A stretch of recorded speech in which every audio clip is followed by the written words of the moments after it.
They say hell isn't some fiery underworld filled with demons and brimstone. No. Hell is repetition, a never-ending cycle where you face yourself over and over with no escape. If that sounds like a poetic exaggeration, let me introduce you to SCP-1157. You might call it a nightmare in human form, or maybe a cosmic mistake.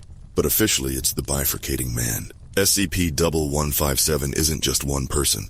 That would be too easy. Instead, it's hundreds, potentially thousands of duplicates of a single man, all linked together by a shared consciousness. Let that sink in for a second. Imagine every stray thought, every passing impulse you've ever had being broadcast to a crowd of versions of yourself. Now imagine half of those versions actively hate your guts. The Foundation classifies SCP-1157 as Keter, which is essentially their way of saying, yeah, we can lock it up. For now. But good luck if something goes sideways. And with SCP-1157, things always go sideways. Here's how it works, or how it's supposed to work. SCP-1157 is housed in Sector 07, a secure facility where all known instances are crammed into sterile little cells. Each cell is barely big enough to stretch out in, but it's better than letting them roam free. At least, that's what the armed guards say. Speaking of guards, the security team for SCP-1157 isn't your average rent-a-cop squad.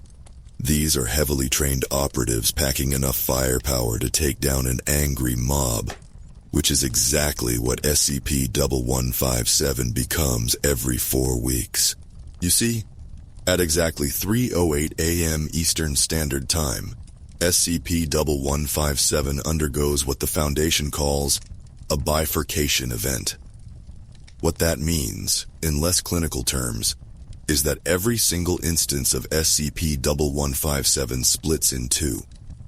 1 becomes 2, 2 becomes 4, 4 becomes 8. You get the idea. It's like a human pyramid scheme, except instead of selling vitamins or overpriced skincare products, they're replicating themselves into infinity. And here's the kicker. During the split, every camera, recorder, or monitoring device in the vicinity malfunctions. The whole area goes dark. All anyone sees is a blinding flash of light, like God himself decided to hit the reset button.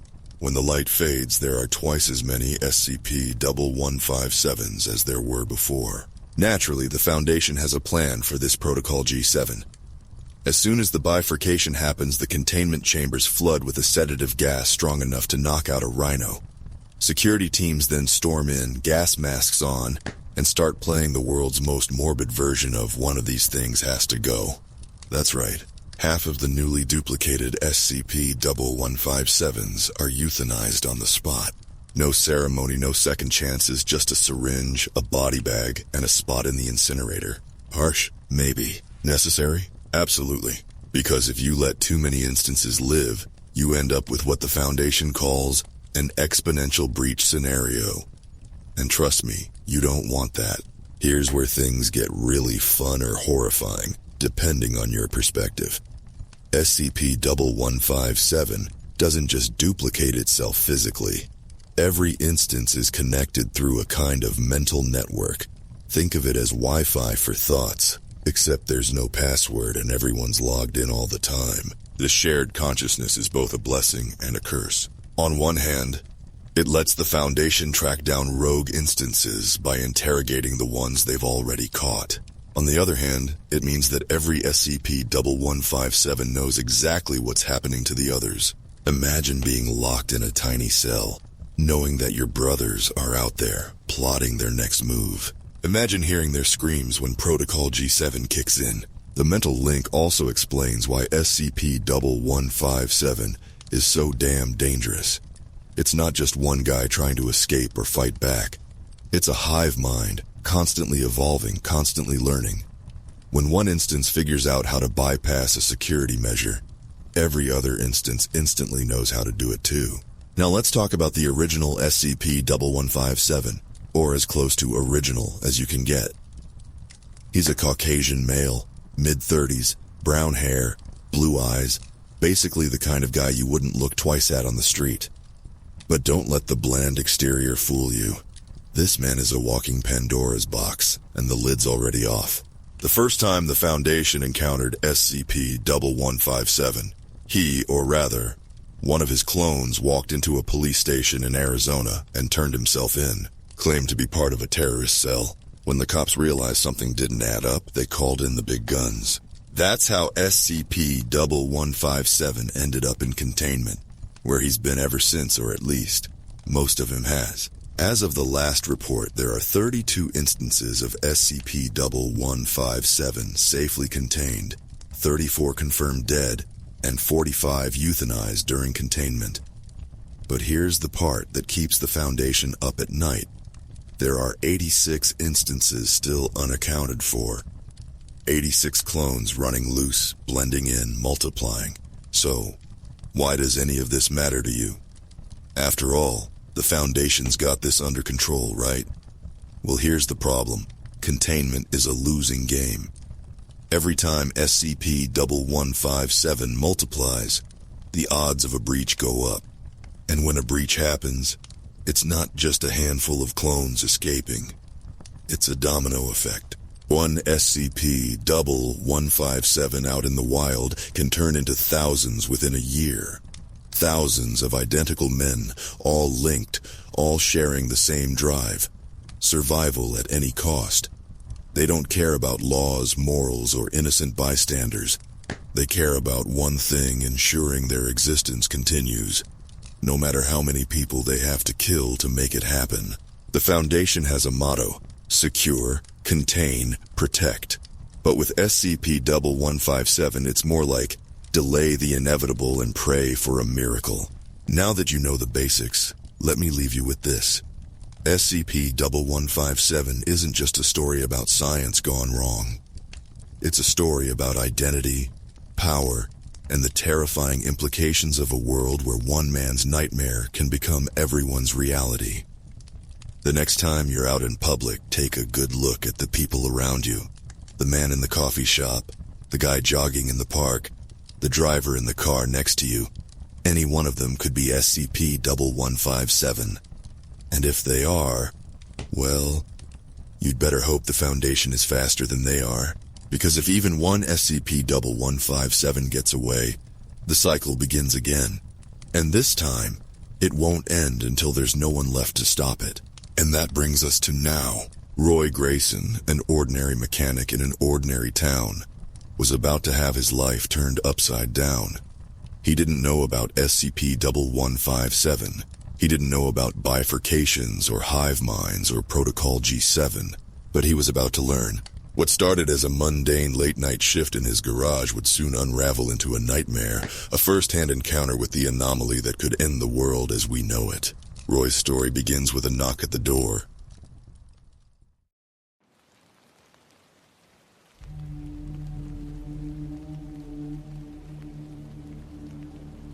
The fluorescent lights buzzed faintly in the back office of Chandler's Auto Garage, a modest repair shop in a sleepy town where the loudest sound after 9 p.m. was usually the hum of passing trucks on the highway. Roy Grayson leaned back in his chair, sipping cold coffee as he sifted through invoices. His wife, Lauren, had reminded him twice that morning to not overdo it. But the pile of unpaid bills on his desk had made the decision for him. The clock ticked toward midnight. "Roy, man, you've got to learn to delegate," said Jeff, the only other mechanic willing to pull a late shift. He leaned against the tool cabinet, wiping grease from his hands. "It's not like cars are going to grow legs and walk away if you take a night off." Roy chuckled, though it sounded forced. "Maybe not, but they'll pile up like corpses in a morgue. Besides, Lauren's birthday is coming up.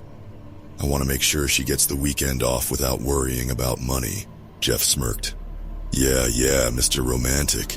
You say that now, but she's going to tan your hide if you keep coming home at 2 a.m. As Roy opened his mouth to respond, a faint knock echoed from the garage's main entrance. Both men paused. The shop had been closed for hours, and customers weren't exactly in the habit of wandering in this late. Jeff raised an eyebrow. "You expecting someone?" "Nope," Roy replied, already on his feet. He grabbed a wrench from the workbench out of habit more than fear. Probably some drunk thinking this is the gas station. They approached the door cautiously, Roy flipping the deadbolt and peering through the glass. A man stood outside, pale and disheveled, his blue eyes wide with an unnatural intensity. He wore jeans and a gray hoodie stained with something dark. Blood? Oil? Need some help? Roy called through the glass. The man's lips moved, but no sound came out. Then, as if compelled, he pointed to the open sign, which still hung in the window despite their closed status. Roy hesitated. "Jeff, grab the bat from behind the counter," he murmured. Then louder, "Hey buddy, we're closed. You okay?" The man's finger shifted, now pointing directly at Roy. A chill ran down his spine. "I'll handle this. Stay back," he told Jeff before cracking the door open just a few inches. "Sir, you need to..." The man staggered forward, collapsing into the doorway. Roy caught him on instinct, nearly losing his grip as he realized just how cold the man's skin felt. It wasn't the bite of night air, it was the cold of something lifeless. Jeff swore under his breath. "What the hell?" The man's voice was barely audible. "They're coming." "What?" Roy shook him gently. "Who's coming?" The man's head lolled to the side and his eyes met Roy's. "Me," he whispered before his body went limp. The weight in Roy's arms doubled as another sound filled the garage. A low hum, like static, but layered with an electric crackle that made the hairs on his neck stand up. The lights flickered. "What the hell is that?" Jeff shouted, panic creeping into his tone. Roy didn't have an answer. The man's body began to convulse, his skin rippling as if something beneath it were struggling to surface. Roy stumbled back, dropping the man as his flesh contorted grotesquely. The wrench slipped from his hand and clattered to the floor. "Roy, we need to go."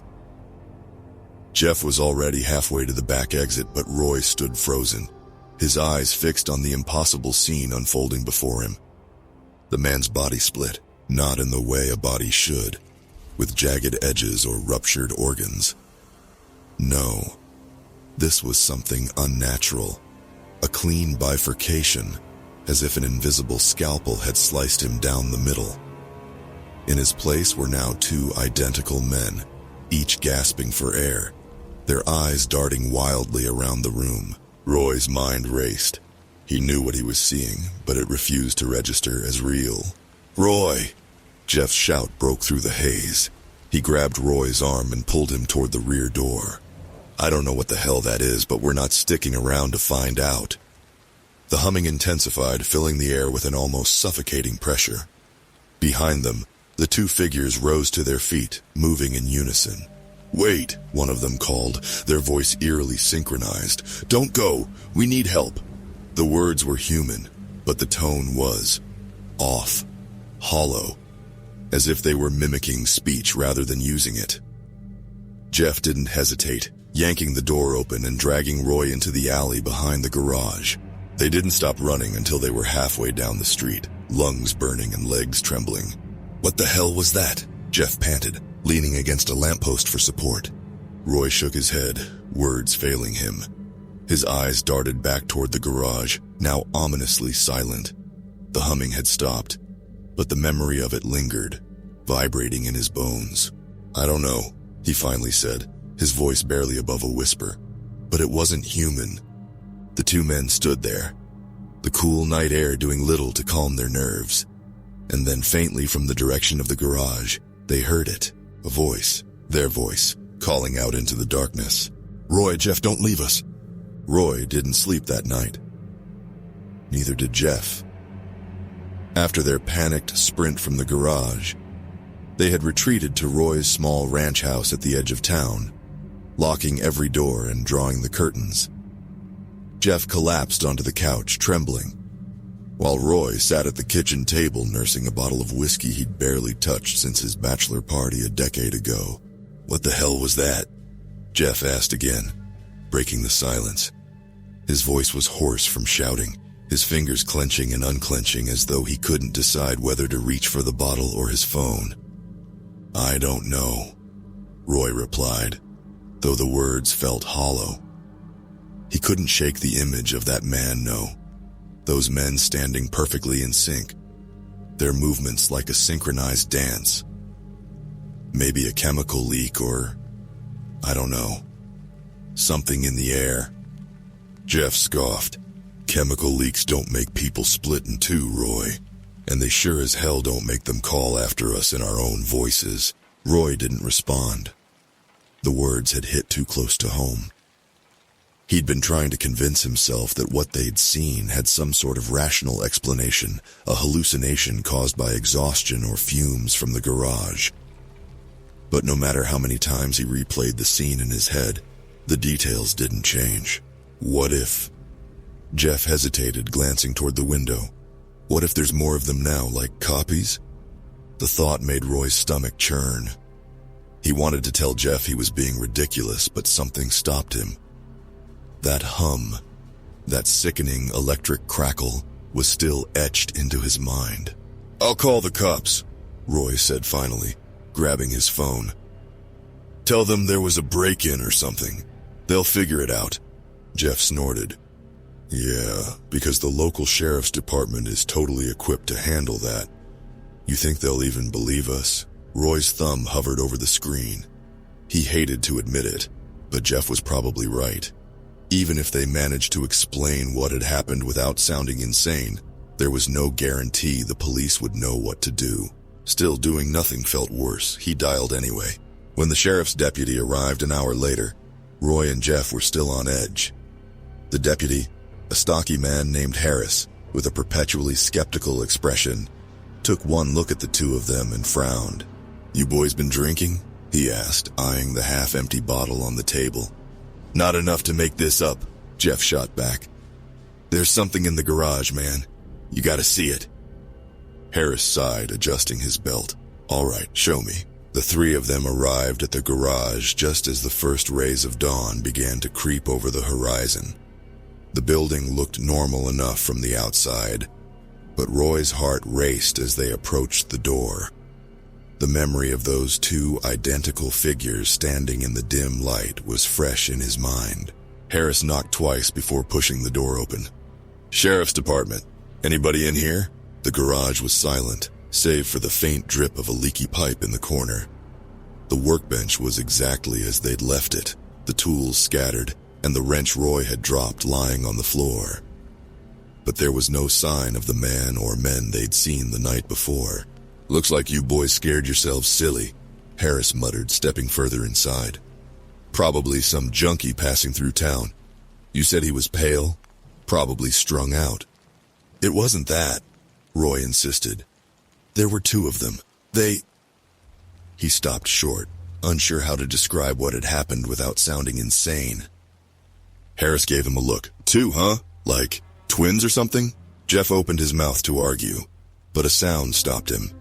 A faint rustling coming from the corner of the garage where the supply cabinet stood. Harris drew his flashlight, the beam cutting through the dim light. "Hey!" he barked. "If someone's in here, show yourself!" The rustling stopped.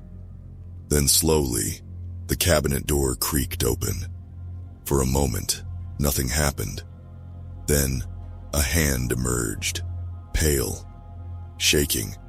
It gripped the edge of the cabinet, and a figure stepped into the light. Roy's blood ran cold. It was the man from before. Or at least, it looked like him. Same face, same clothes, same unsettling blue eyes. But something was different. His movements were jerky, almost puppet-like, as if he was unused to controlling his own limbs. Harris took a step forward, one hand on his holstered weapon.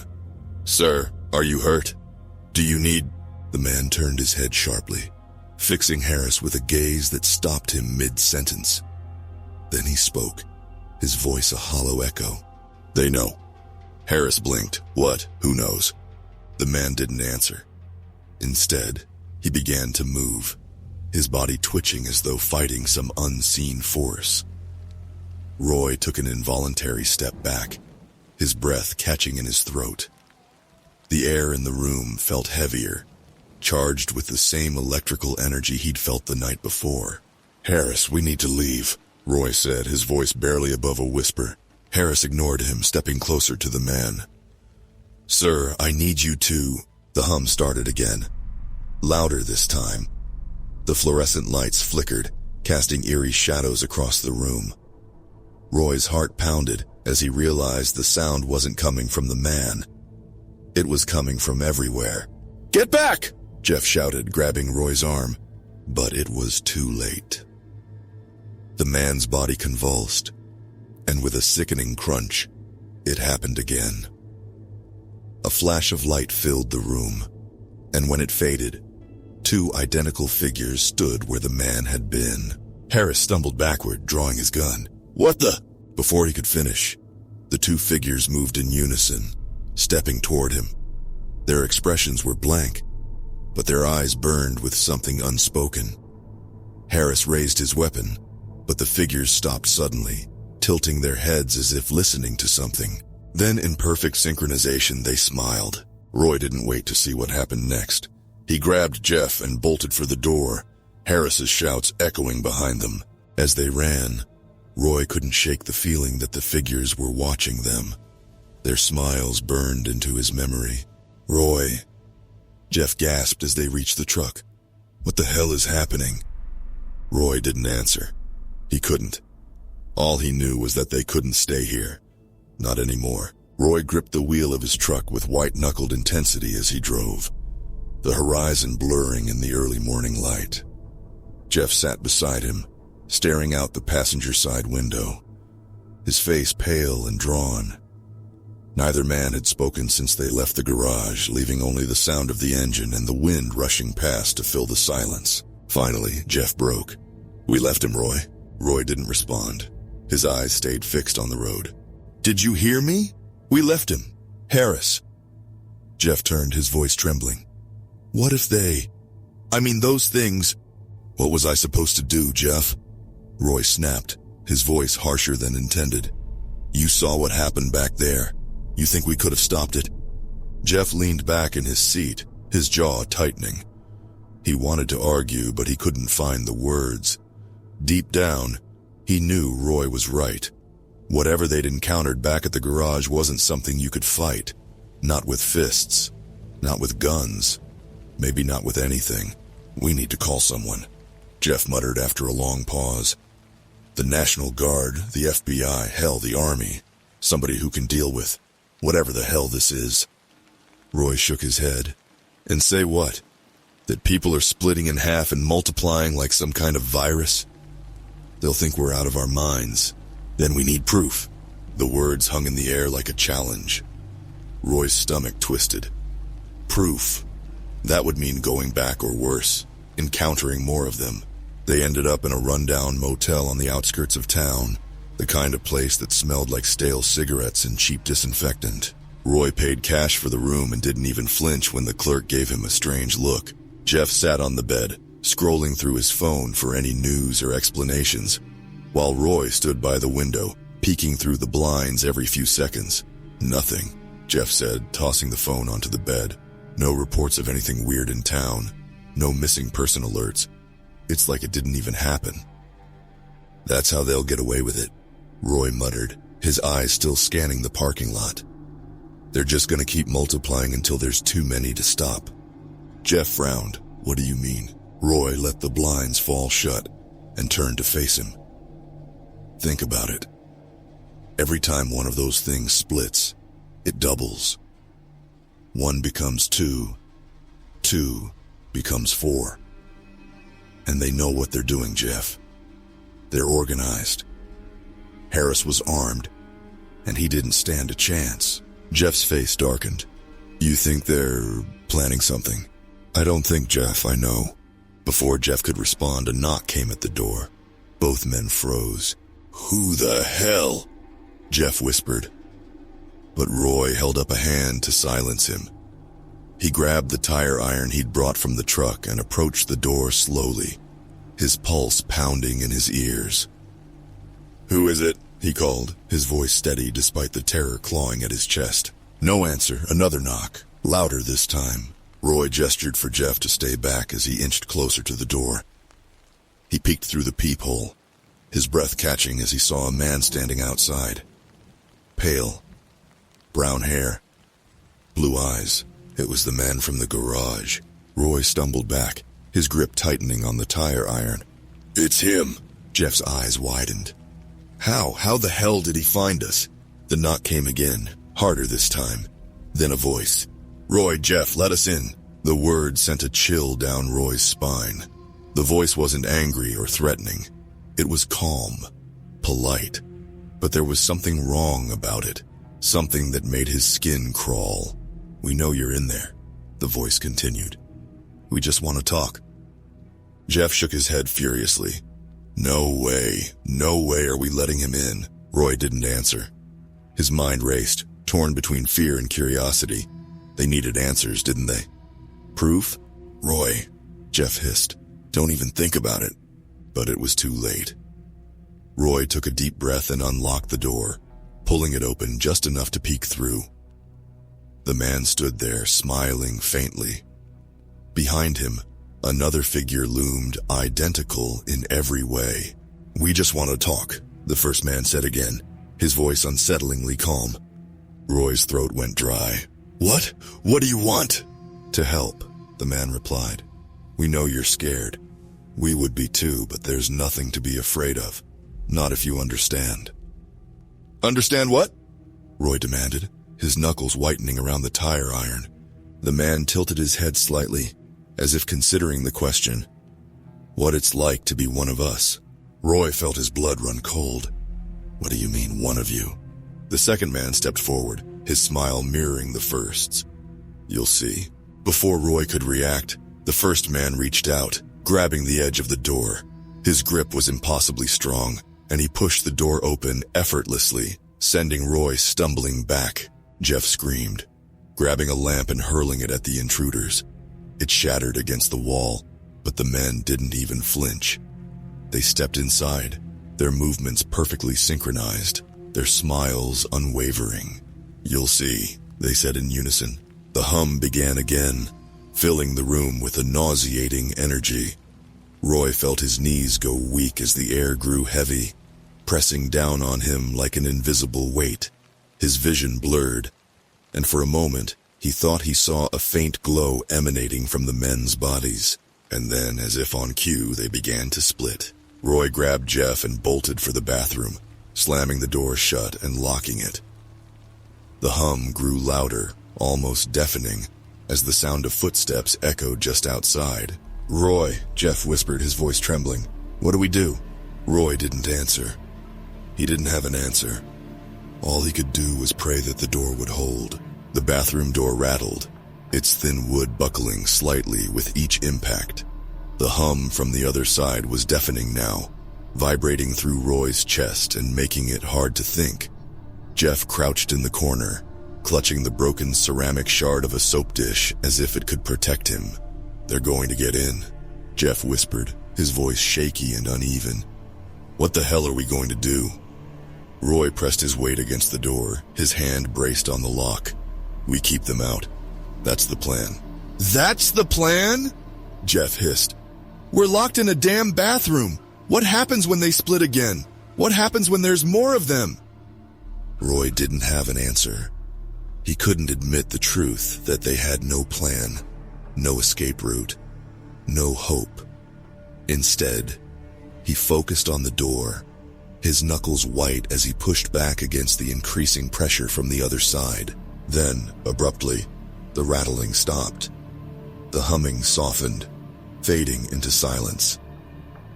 Roy held his breath, his heart hammering in his chest. Jeff looked up, his wide eyes darting toward the door. "Did they leave?" Jeff whispered. Roy shook his head slowly. "No way." The silence stretched, thick and oppressive. Roy leaned forward slightly, pressing his ear to the door. The air felt charged, like the moment before a thunderstorm. He could feel them out there, waiting, watching. A voice broke the stillness. "Roy, Jeff." It was soft, almost gentle, but it sent a shiver down Roy's spine. Jeff recoiled, They're still out there. The voice came again, this time in unison. You don't need to be afraid. We're not here to hurt you. Bullshit, Roy shouted, gripping the tire iron he'd dragged into the bathroom. Stay the hell away from us. There was a pause, and then a faint chuckle. You think you understand what's happening, but you don't, the voices said. You're afraid because you're alone, but you don't have to be. Not anymore. Roy felt a cold sweat break out on his forehead. What the hell are you talking about? The humming returned, faint at first, but growing steadily louder. It wasn't just a sound. It was a pressure, a weight that bore down on him, making it hard to breathe. He stumbled back from the door, his vision swimming. Jeff clutched his head, his face twisted in pain. Roy, it's in my head. Roy's pulse quickened. What do you mean? They're talking to me. Jeff gasped, his voice raw. Not with words. It's thoughts, feelings. Oh God, they're in my head. Roy grabbed Jeff by the shoulders, shaking him. Don't listen to them, stay with me. But Jeff's eyes were glassy, unfocused. They're us, he whispered. They're all us, one mind, one body. The word sent a chill through Roy. He turned toward the door, his grip tightening on the tire iron. Get out of our heads, he shouted. Leave us alone. The humming surged, and the door began to vibrate violently. Roy stepped back, his heart pounding as cracks spiderwebbed across the cheap wood. With a deafening crash, the door splintered, and they came through. There were 4 of them now, their identical faces eerily calm as they stepped into the bathroom. Their movements were perfectly synchronized, as if controlled by a single unseen puppeteer. Roy swung the tire iron wildly, but they didn't flinch. It's okay, one of them said, their voice calm and measured. You'll understand soon. Stay back, Roy shouted, but his voice cracked. He swung again, the tire iron connecting with one of the figure's heads. The man staggered, blood pouring from the wound, but he didn't cry out. Instead, he smiled. Pain is temporary, he said. Unity is eternal. Before Roy could react, another figure lunged forward, grabbing his arm with inhuman strength. He struggled, kicking and swinging, but they overpowered him, forcing him to his knees. Jeff didn't resist. He sat on the floor, his eyes glazed over, mumbling incoherently as the figures surrounded him. You don't have to fight, one of them said, their voice oddly soothing. We're offering you peace, freedom from fear, freedom from pain. Roy spat, his voice filled with venom. You're not offering freedom. You're erasing us, taking everything that makes us who we are. The figures exchanged glances, their expressions unreadable. Individuality is chaos, they said in unison. Division is strength. Unity is peace. The humming grew louder, and Roy felt his body go limp, his strength draining away. He could feel them pressing into his mind now, their thoughts bleeding into his own. It was overwhelming, a cacophony of voices and emotions that threatened to consume him. But then, through the chaos, a new sound emerged. A sharp, metallic clanging, followed by the unmistakable crack of gunfire. Roy's eyes snapped open as the figures around him staggered, their synchronized movements faltering. He turned toward the doorway and saw the men in tactical gear, their faces obscured by gas masks. They moved with precision, firing bursts of tranquilizer rounds into the figures as they advanced. MTF Gamma 7, one of them barked, his voice muffled but authoritative. Target contained. Prep the sedatives. The figures tried to resist, their movements jerky and disjointed, but the sedatives worked quickly. Within moments, they collapsed to the ground, their bodies twitching before going still. The humming stopped, and the room fell into an eerie silence. One of the operatives turned to Roy, his voice sharp. Are you injured? Were you exposed during a bifurcation event? Roy stared at him, too stunned to respond. Jeff was slumped against the wall, his breathing shallow but steady. The operative didn't wait for an answer. He gestured to his team, and two of them moved to restrain the unconscious figures while another injected them with something from a syringe. "You're coming with us," the operative said, grabbing Roy's arm. "You're contaminated, both of you." Roy tried to protest, but the words wouldn't come. As the operatives dragged him and Jeff from the bathroom, he caught one last glimpse of the figures on the floor. Their faces were identical to his own. The hum of the helicopter blades was relentless, drowning out Roy's frantic thoughts as he stared at the floor.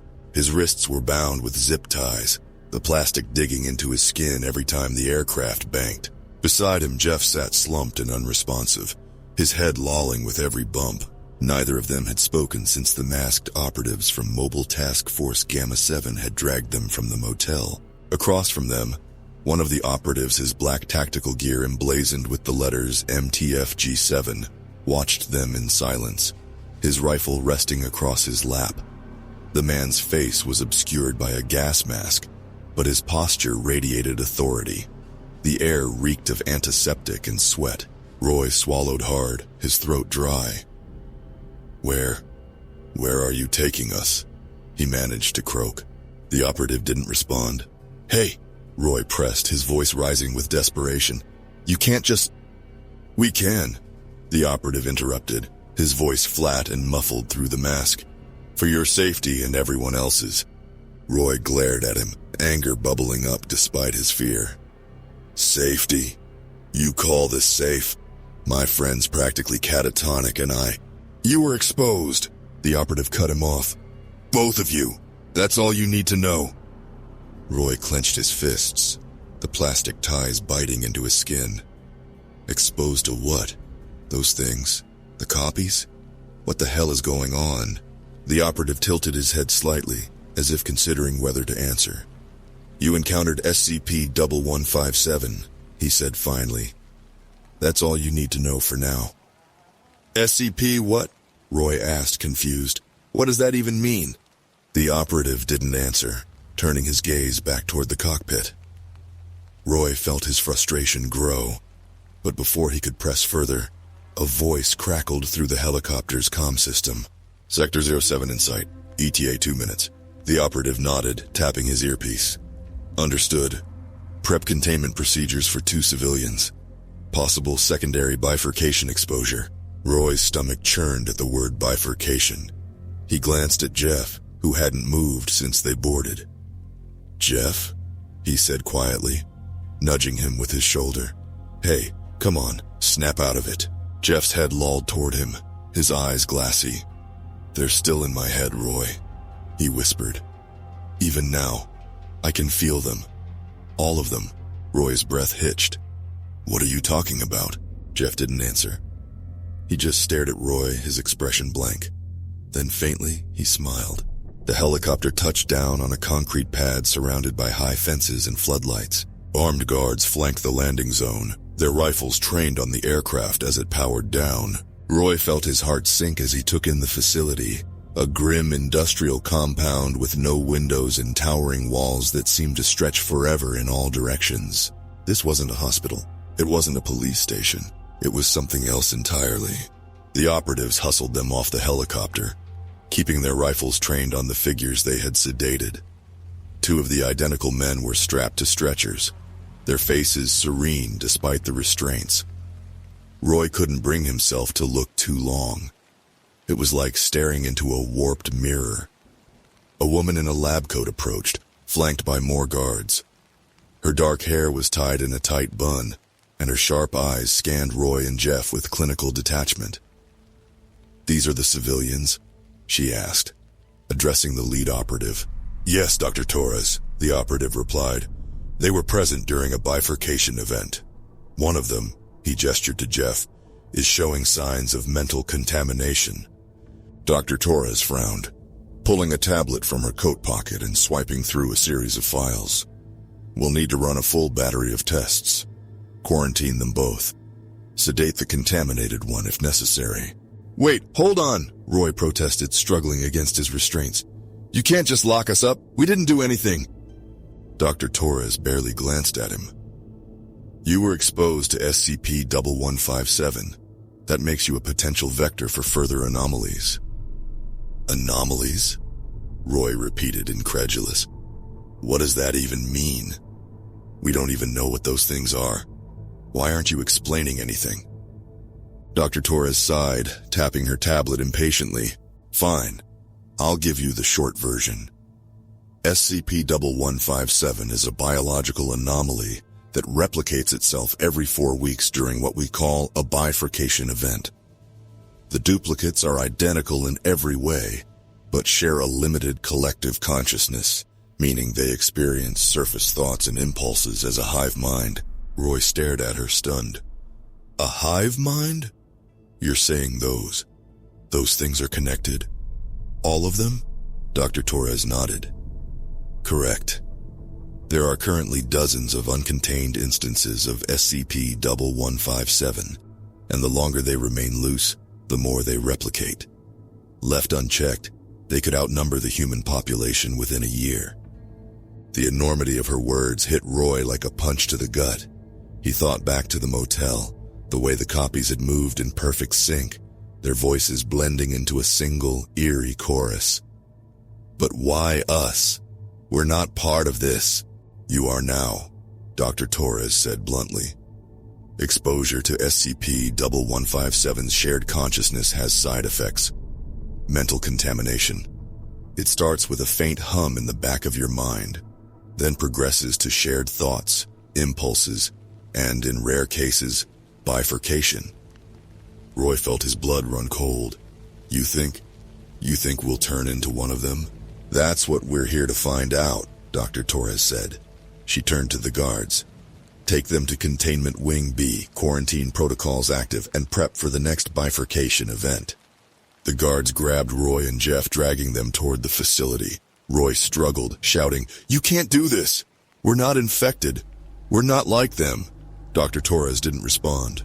She was already walking away, her attention focused on her tablet. Roy's protests echoed down the sterile corridors as the guards led them deeper into the facility, his voice drowned out by the hum of fluorescent lights. The room they were placed in was cold and featureless, with metal walls and a single observation window. Jeff was strapped to a gurney, his eyes darting around wildly. Roy sat on the edge of a cot, his mind racing. "Roy," Jeff said suddenly, his voice trembling. "They're here." Roy turned to him, confused. "What? Who?" Jeff's eyes filled with tears. "All of them. They're here." Before Roy could respond, the hum began again. The hum was faint at first, barely more than a low vibration in the air. But it grew quickly, filling the sterile room with a sound that made Roy's teeth ache. He pressed his hands to his ears, but it didn't help. The noise wasn't just in the air. It was in his head, a pulsing, nauseating rhythm that seemed to sync with his heartbeat. Jeff thrashed against the restraints on the gurney, his eyes wide and bloodshot. "They're coming, Roy. They're coming for us." Roy staggered to his feet, his legs shaking. "Shut up, Jeff, you're not helping." But Jeff wasn't listening. He twisted and writhed, his face contorted in agony. "It's too loud. I can hear them all. They're in my head, Roy." Roy's stomach turned as the hum intensified, the metal walls of the room vibrating with the sound. He turned toward the observation window and saw shadows moving on the other side. 3 figures guards, judging by their uniforms, stood outside, weapons raised, their postures tense. Something was wrong. The guards weren't looking at him. They were looking down the hallway behind them. One of them shouted something, his words muffled by the thick glass. Then, in a blur of motion, he was yanked backward, disappearing into the shadows. The remaining 2 guards opened fire, their rifles spitting bursts of light and sound. But it was no use. Something moved in the darkness, multiple somethings. They were fast, their shapes shifting and multiplying as they surged forward. The guards didn't stand a chance. The observation window shattered, and the room filled with a rush of cold air. Roy shielded his face as shards of glass rained down around him. When he looked up, his breath caught in his throat. They were here. The SCP-1157 instances stepped into the room, their movements eerily fluid and synchronized. There were 6 of them, all identical, all wearing the same calm expression. Their pale blue eyes scanned the room, settling on Roy and Jeff. "You don't have to be afraid," one of them said, his voice soft and soothing. "We're here to help." Roy backed away, his heart pounding. "Stay the hell away from us." The instances ignored his protest. They moved toward Jeff, who had stopped thrashing and was now staring at them with a strange mix of fear and awe. "It's okay," Jeff murmured, his voice trembling. "I can hear them. They're not angry. They just want us to understand." "Jeff, don't listen to them," Roy shouted. "They're not human. They're trying to save us," Jeff interrupted, his voice barely a whisper. "You don't get it, Roy. They're not the enemy. They're the future." Roy's stomach twisted as the instances reached the gurney. One of them placed a hand on Jeff's forehead, and his entire body relaxed, his breathing slowing to a calm, steady rhythm. Jeff's eyes fluttered closed, and a faint smile spread across his lips. "No," Roy muttered, his voice shaking. "No, no, no!" He grabbed a shard of glass from the floor and lunged at the nearest instance, his fear and anger overriding any sense of self-preservation. The shard sank into the instance's neck, and for a moment, Roy thought he'd succeeded. But the instance didn't react. Blood dripped from the wound, staining its shirt, but it didn't flinch or cry out. Instead, it turned its head slowly, fixing Roy with an unsettlingly calm gaze. "Pain is irrelevant," it said. "Division is temporary. Unity is eternal." Before Roy could pull away, another instance grabbed his wrist, its grip like iron. He struggled, kicking and twisting, but it was no use. The instance forced him to his knees, its expression devoid of anger or malice. "You're scared," it said, its voice almost gentle. "But you don't have to be. We can take the fear away. We can take the pain away." The hum grew louder, resonating deep in Roy's skull. He felt his vision blur, his thoughts slipping away like water through his fingers. A strange warmth spread through his body, and for a brief moment, he felt calm, peaceful. Then the gunfire started. The sound was deafening, shattering the calm like a bomb going off. The SCP-1157 instances recoiled as tranquilizer darts struck their bodies, their movements jerky and disjointed. Roy fell to the floor, gasping for air as the warmth in his body was replaced by cold, hard reality. "Get the civilians out!" a voice barked. It was Dr. Torres, her sharp tone cutting through the chaos. She stepped into the room, flanked by heavily armed operatives, her expression grim. "Subdue the instances! Secure the containment area!" Roy scrambled to his feet, his body trembling. They're everywhere," he stammered. "I'm aware," Dr. Torres snapped, her eyes darting around the room. "We're initiating Protocol G7. You need to move, now." 2 operatives grabbed Roy and began dragging him toward the door. He resisted, shouting, "Jeff! What about Jeff?"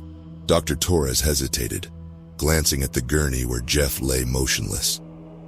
The SCP-1157 instances were still surrounding him, their movements sluggish as the tranquilizers took effect. "We'll get him out," she said finally, "but you need to go." Roy's protests were drowned out as the operatives hauled him into the hallway. The facility was in chaos. Alarms blared, red lights flashed, and the air was thick with the smell of smoke and chemicals. Roy caught glimpses of more SCP-1157 instances moving through the corridors, their numbers seemingly endless.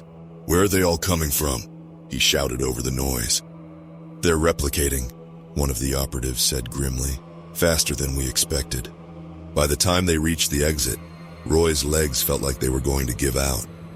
The hum was still there, faint but persistent, gnawing at the edges of his mind. He didn't know how much longer he could hold on. The operative shoved him into a waiting vehicle, slamming the door behind him. Dr. Torres climbed in after him, her face pale but determined. "Where's Jeff?" Roy demanded. Dr. Torres didn't answer right away. She stared out the window as the vehicle sped away, the facility shrinking in the distance.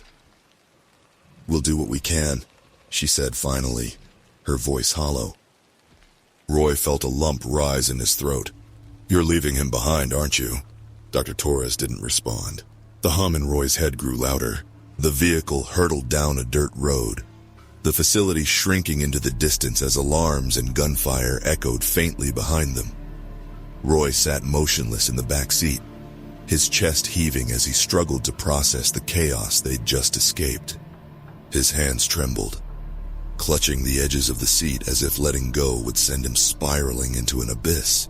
Dr. Torres sat beside him, her expression blank, but her knuckles white as she gripped the tablet in her lap.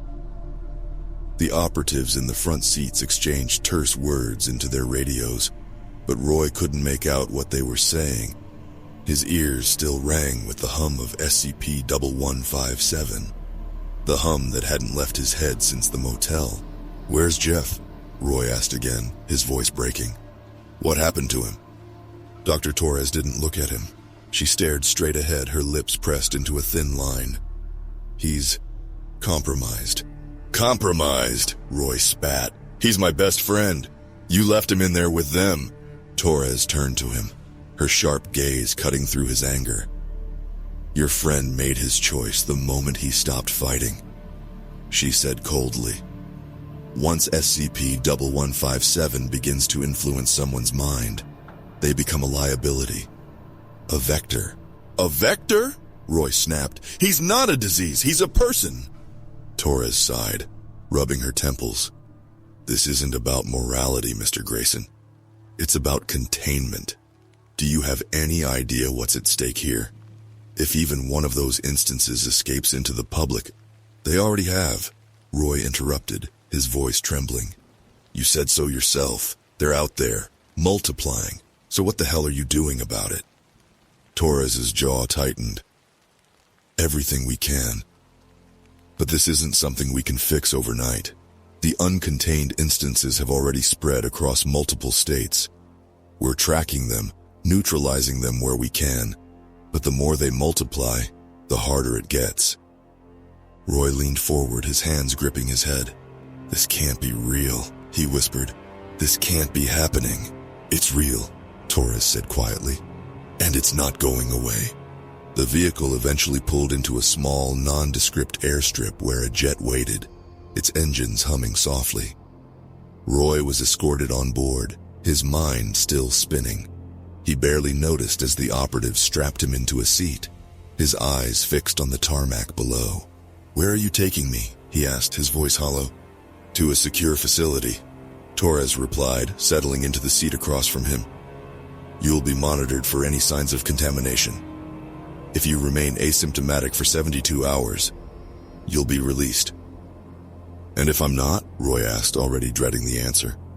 Torres didn't hesitate. "Then you'll be quarantined indefinitely." The words hit him like a punch to the gut. "You mean locked up? Forever?" "It's for your own safety," Torres said, "and for everyone else's."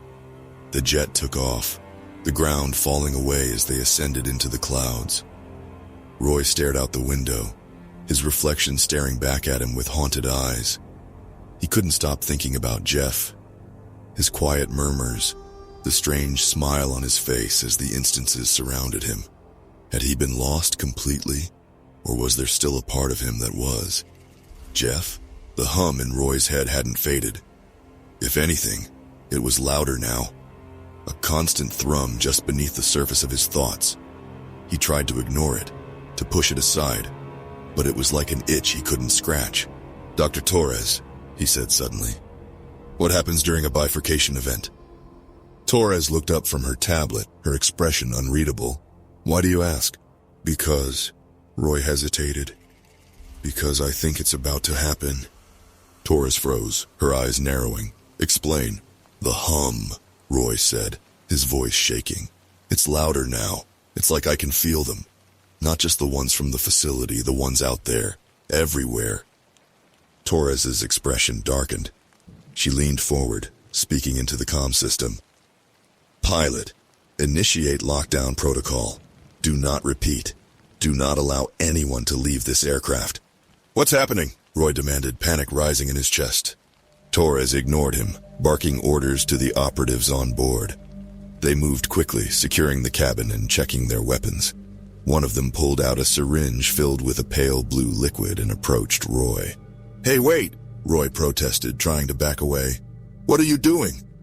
It's a sedative, Torres said, her tone clipped. If you're about to bifurcate, we can't risk... Before she could finish, the hum spiked, deafening in its intensity. Roy cried out, clutching his head as the pressure built, like his skull was about to split apart. The lights in the cabin flickered, and a strange glow filled the air. Then with a blinding flash, it happened. Roy collapsed to the floor, gasping for air as his vision swam. When he looked up, he saw himself. Another Roy standing in the center of the cabin, his eyes wide with confusion. The operatives reacted instantly, raising their weapons. Target bifurcated, engage! Wait! Roy shouted. But it was too late. The tranquilizer dart struck the duplicate, and it crumpled to the floor, motionless. Torres knelt beside Roy, her face pale but composed. It's starting, she said grimly. If you don't let us help you, this will only get worse. Roy stared at her, his chest heaving. The hum was still there, louder than ever. And somewhere, deep in the back of his mind, he felt it, the presence of the others, the endless network of SCP-1157, growing, spreading, waiting. You can't stop it, he whispered, his voice trembling. You can't stop them. Torres didn't respond. She didn't have to. The look in her eyes said everything. The jet's engines roared as it soared into the unknown, carrying Roy toward a future he could no longer escape. Somewhere below, in countless towns and cities, the instances of SCP-1157 were waiting, watching, multiplying, and Roy couldn't shake the feeling that it was only a matter of time before the world joined them. As we draw our tale to a close, it's time to delve into the labyrinth of fan theories and dissect the enigma that is SCP-1157. This entity, often referred to as the Bifurcating Man, has sparked a myriad of discussions among enthusiasts and scholars alike. One prevailing theory suggests that SCP-1157's shared consciousness could be its Achilles heel. The idea posits that introducing a mimetic kill agent, a piece of information or image that is cognitively hazardous, into one instance could propagate through the collective mind, leading to the simultaneous neutralization of all instances. This concept hinges on the assumption that the hive mind's interconnectedness, while a strength, also makes it susceptible to widespread cognitive attacks. Another theory delves into the mysterious origins of SCP-1157. Some speculate that the original instance might have been the subject of a clandestine experiment gone awry, possibly involving attempts at human cloning or consciousness transfer. The recurring bifurcation events could be the unintended consequence of such experiments, leading to an uncontrollable proliferation of identical beings. A more philosophical perspective raises questions about the ethical implications of the Foundation's containment procedures. Given that each instance of SCP-1157 possesses individual personalities and consciousness, the routine euthanasia of duplicates during Protocol G7 has been a point of contention. This theory challenges the moral justification of such actions, suggesting that the Foundation's methods may be as questionable as the anomalies they seek to contain. SCP-1157 serves as a profound exploration of identity, consciousness, and the ethical boundaries of scientific intervention. Its ability to undergo spontaneous bifurcation challenges our understanding of individuality and raises questions about the nature of selfhood. The shared consciousness aspect introduces a complex dynamic, where each instance is both an individual and a part of a collective.